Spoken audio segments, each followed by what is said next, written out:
زمانے میں یہ تھا کہ ہمیں حکم دیا گیا کہ آپ راولپنڈی پہنچیں. اس زمانے میں فائٹر جہاز وہاں نہیں ہوتے تھے، ٹرانسپورٹ اور دوسرے جہاز ہوتے تھے. تو ہم نے پوچھا کہ کیوں، تو پتہ لگا کہ ہم نیوکلیر بام بنا رہے ہیں، ہماری ایک نیوکلیر لیبارٹری ہے وہاں پر جس کو پروٹیکٹ کرنا ہے. اور پشاور اور کامرا سے کیوں نہیں ہو سکتی تھی؟ کیونکہ وارننگ بہت تھوڑی تھی کہ اگر کشمیر ویلی سے اگر دشمن آتا تو وہ 2 یا 3 منٹ میں حملہ آور ہو سکتا تھا نیوکلیر پلانٹ پر. اس لیے ہمیں پنڈی سے وہ ڈیوٹی کرنی پڑی. میں نے کئی سال ڈیوٹی وہ مختلف F-6 جہاز سے بھی اور معراج جہاز سے بھی وہ ڈیوٹی کی تاکہ ہم نیوکلیر پلانٹ کو پروٹیکٹ کر سکیں. میں سوال کی بیک گراؤنڈ میں کیوں گیا ہوں، اس وقت بھی جب ہم نے پوچھا بھٹی صاحب کہ کہاں سے اٹیک ہو سکتا ہے تو انہوں نے کہا 2 ملکوں سے. اب آپ جیسے پڑھے لکھے لوگوں کو میں بتاؤں کہ 2 کون سے ملک ہیں تو آپ کو سمجھ آ جائے گی میں کیا کہہ رہا ہوں. اس وقت بھی ہمیں تھریٹ تھا. اور یہ پھر ہسٹری کنٹینیو رہتی ہے جب تک افغان سوویٹ وار شروع ہو گئی. پھر امریکہ نے ہمیں درگزر کیا، حالانکہ ہم نیوکلیر اپنے پرولیفریشن یا پلانٹ کے مینوفیکچرنگ وغیرہ میں ہمارا کام چل رہا تھا. لیکن جو آپ کے ویورز کو شاید آج تک نہ پتا ہو کہ ہم نے F-16 کے پیسے دیے ہوئے تھے.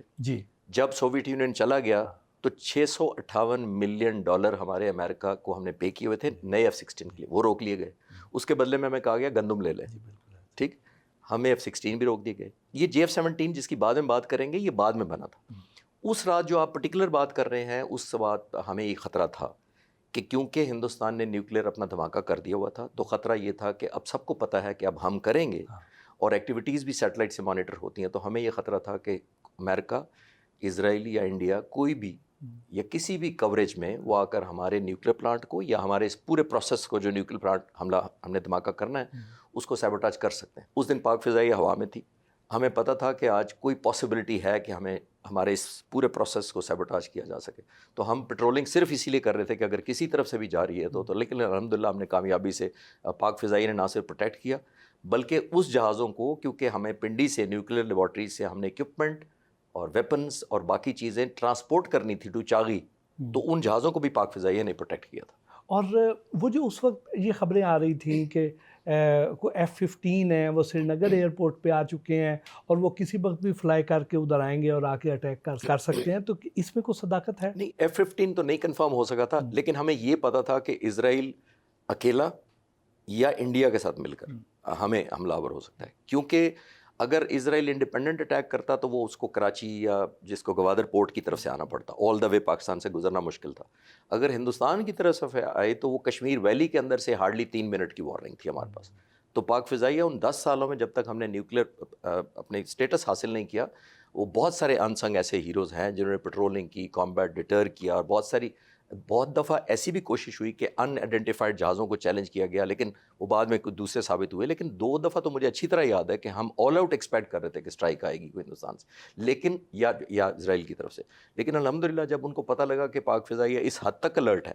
اور ایک اور آخری بات اس سوال کے جواب میں یہ کہتا چلوں کہ یہ بچا کیسے نیوکلیر پلانٹ. میں آپ کے نوجوانوں کو یہ بتاتا ہوں کہ جب آپ دشمن کو بھٹی صاحب یہ کہہ دیتے ہیں نا کہ اگر ہم سے قیمت لوگے تو اس سے زیادہ قیمت خود دو گے تو آپ پہ کوئی حملہ نہیں کرتا. اسرائیل کو یہ پاکستان نے کلیئر کیا ہوا تھا کہ قیمت آپ کو بھی پھر اسی طرح کی دینی پڑے گی. یہ بغداد والا اٹیک نہیں ہوگا کہ عراق کے نیوکلیر پلانٹ پر حملہ کیا یا ایران کے نیوکلیر پلانٹ. پاکستان آج بھی میں اس پہ قائم ہوں کہ اگر خدا نخواستہ کسی نے اٹیمپٹ کی تو اس کی پرائس اس سے زیادہ اس ملک کو دینی پڑے گی جس نے ایسی حرکت کی. الحمدللہ. سر، جب ہم ایئر فورس کے آفیسرز کے بارے میں پڑھتے ہیں، سنتے ہیں، دیکھتے ہیں کہ یہ ہر وقت الرٹ ہوتے ہیں، حالت جنگ میں ہوتے ہیں، یہ ہر وقت تیاری میں ہوتے ہیں کہ انہیں بڑے شارٹ نوٹس پہ فوراً جہاز تک پہنچنا ہے، اڑنا ہے، اٹیک کے لیے جانا ہے.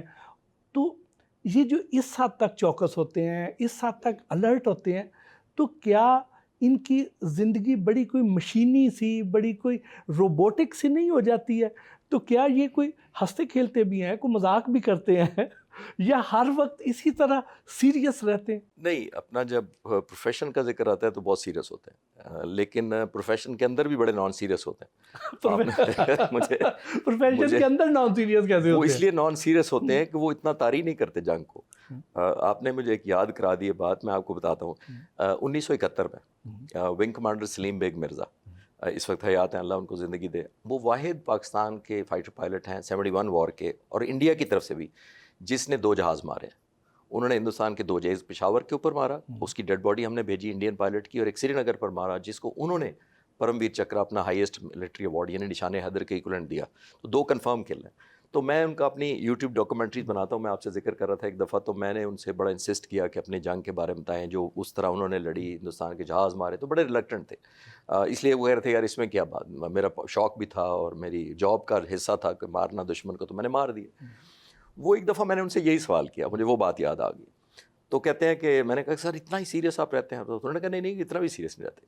ایک دفعہ بھٹی صاحب اب اندازہ لگے 71 وار ہو رہی ہے, اور انہوں نے سری نگر پر جا کر یہ حملہ کرتے تھے ریگولر جا کر, کیونکہ جب بام پھینک کے آتے ہیں تو رات کو ریپیئر ہو جاتا تھا رن وے سری نگر کا, اگلے دن پھر ان کو حکم ہوتا تھا کہ وہ رن وے ریپیئر ہو پھر ڈیمیج کرو, تو یہ ریپیٹڈ اٹیک کرتے تھے. تو ان کے ایک کورسمیٹ تھا طارق, انہی کا ایک اور دوست تھا, وہ کارٹونسٹ تھا, اس کو بڑا غصہ آیا, پائلٹ بھی تھا, اور اس کو غصہ آیا کہ یہ ہم پھینک کے آتے ہیں بام تو یہ اگلے دن ریپیئر کر لیتے ہیں. تو اس کو پتہ نہیں کیا سوجی, اس نے پوسٹر بنائے کارٹون کے, اور گیرزن انجینئر, یہ نہیں سمجھے کانٹریکٹر, جو ایک انجینئر ہوتا ہے جو ریپیئر کرتا ہے سارا, جو ہیڈ ہے ساری انجینئرنگ مشینری کا ہیڈ ہے, اس کو ہم جی کہتے ہیں, گیرزن انجینئر. تو انہوں نے پوسٹر بنائے F-86 جہاز, اس کا ایک سپیڈ بریک ہوتے ہیں. سپیڈ بریک کا مطلب یہ ہے سپیڈ کو بریک کرنے کے لیے باہر نکالے جاتے ہیں, یعنی کہ ہوا کے آگے جا کے رکاوٹ پیدا کرتے ہیں. وہ اس وقت نکالے جاتے ہیں جب آپ نے سپیڈ ڈیسلریٹ یا کم کرنی ہوتی ہے, وہ عام طور پہ کامبیٹ میں نہیں باہر نکالتے. اچھا, اب انہوں نے کیا کیا, اس نے پوسٹر بنائے, سپیڈ بریک کھولے زمین پر, اور سپیڈ بریکوں کے اندر اس کو بند کر کے سپیڈ بریک کو کلوز کر دیا. جب یہ سری نگر کے اوپر پہنچے ہیں تو آپ سوچئے کتنی ڈیرنگ حرکت کی, بام پھینکے اور بام پھینک کر اس نے سپیڈ بریک کھولے اور سارے پوسٹر رن وے پر گرا دیے. اور اس پر کیا لکھا ہوا تھا, اس پر یہ لکھا ہوا تھا, گیرن انجینئر کو ایڈریس کیا تھا. اس نے کہا کہ GE, انگریزی میں لکھا, اگر تم نے اب یہ رن وے ریپیئر کیا تو کل ہمارا ٹارگٹ تمہارا گھر ہوگا. آپ کیا رن وے پر پوسٹر پھینک کر آ گئے. مطلب آپ اندازہ لگائیے کتنی فنی بات ہے کہ ان یوزول, اور جنگ میں مذاق کا سوچ رہا ہے. اور بلکہ یہ جو ایویشن فالو کرتے ہیں, دے وڈ انڈرسٹینڈ کہ سپیڈ بریک کھولنا کتنا خطرناک ہے.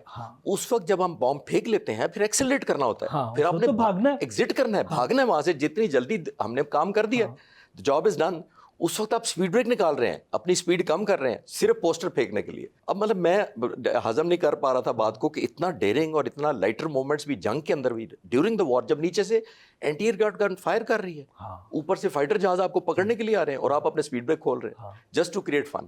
تو اس طرح کے واقعات بہت سارے کبھی کبھی آتے ہیں ذہن میں. یہ تو بہت زیادہ جمع مردی, بڑی ہمت کی بات ہے, اتنی دلیری. یہ وہی تو جذبہ ہے جو پاک فضائیہ کو دوسری فضائیہ سے مختلف بنا. ایئر کموڈور سجاد حیدر جنگ کے ایک اور ہیرو ہیں, انہوں نے پٹھان کوٹ پر حملہ کیا تھا, 11 جہازوں کو تباہ کیا.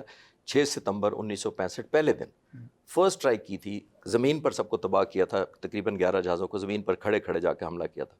اور اس سے پہلے وہ کیا کہتے تھے, وہ کہہ رہے تھے کہ ہم نے انٹرسیپٹ ہونا ہے, دشمن کو پتہ ہے ہم آ رہے ہیں, حملہ کرنے آ رہے ہیں, ہم میں سے کئی لوگ واپس نہیں آئیں گے. انہوں نے ایک بالٹی منگوائی ٹیک آف سے پہلے تھوڑی دیر, جب بریفنگ ہو گئی مشن پہ جہاز پہ جانے لگے تھے, ایک بالٹی منگوائی, پانی بھرا اس کے اندر, اور ایک پرفیوم کی بوتل اس کے اندر ڈال دی. سارے پائلٹس کو بلایا, تولیے ڈبو ڈبو کہنے لگے کہ یہ سارا اپنے آپ کو ملو. سارے حیران ہو گئے کہ یہ تولیے پرفیوم والا تولیہ کیوں. تو انہوں نے کہا کہ جو اللہ میاں کے پاس جائے گا خوشبو کے ساتھ جانا چاہیے. آپ نے سب سے زیادہ موٹیویشن کس سے لی؟ میری جی موٹیویشن عام طور پہ نسبتاً بہت مشہور ہیں وہ, لیکن نسبتاً کم ہیں, وہ ہیں اسکالر سرفراز رفیقی. یہ میں آپ کے ویورز کی آسانی کے لیے بتاتا چلوں کہ 65 کی جنگ میں یہ طے پایا تھا کہ جو ہی جنگ بریک ہوگی یا ہم آؤٹ بریک ہوگی, 3 ہوائی اڈوں پر پاک فضائیہ ہندوستان کے سائملٹینیسلی 5 بجے حملہ کر دے گی, شام کو 5 بجے اکٹھے.